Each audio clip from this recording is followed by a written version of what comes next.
अब हम देखते हैं जो पर्सन शब्द है वो एक लैटिन टर्म था पर्सोना।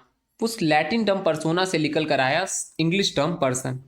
तो जो पर्सोना होता था वो पहले इसका मतलब होता था मास्क। मास्क मतलब मुखौटा।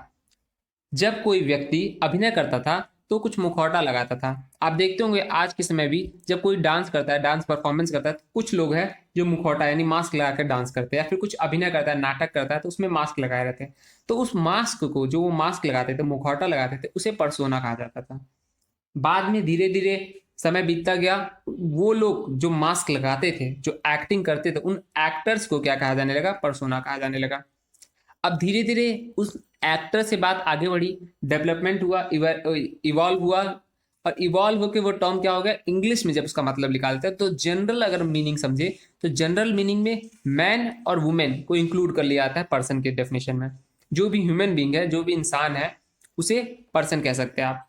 ठीक है। लेकिन लीगल टर्म में जब हम बात करते हैं तो पर्सन को दो कैटेगरी में बांटा जाता है। एक नेचुरल पर्सन, ऐसे लोग जो नेचुरली बॉर्न हुए हैं, चाहे उसमें मैन हो, फीमेल, मेल हो, फीमेल हो, ट्रांसजेंडर हो, मतलब एक ह्यूमन बीइंग जो है, वो सभी लोग नेचुरल पर्सन में आ जाते हैं। ठीक है। जिसे आप हिंदी में कहते हैं हाड़ मांस का पुतला। ठीक है। जिसके पास मतलब फिजिकल स्ट्रक्चर हो, जो बर्थ ले रहा है, वो सभी लोग क्या है? नेचुरल पर्सन है, क्योंकि वो डेवलप कर रहा है, नेचर से आ रहा है। और आर्टिफिशियल या जुरिस्टिक पर्सन, ये दूसरा जो कैटेगरी है, जो दूसरा कैटेगरी है वो आर्टिफिशियल जुरिस्टिक पर्सन। इसे हम कभी कभी लीगल पर्सन भी कहते हैं।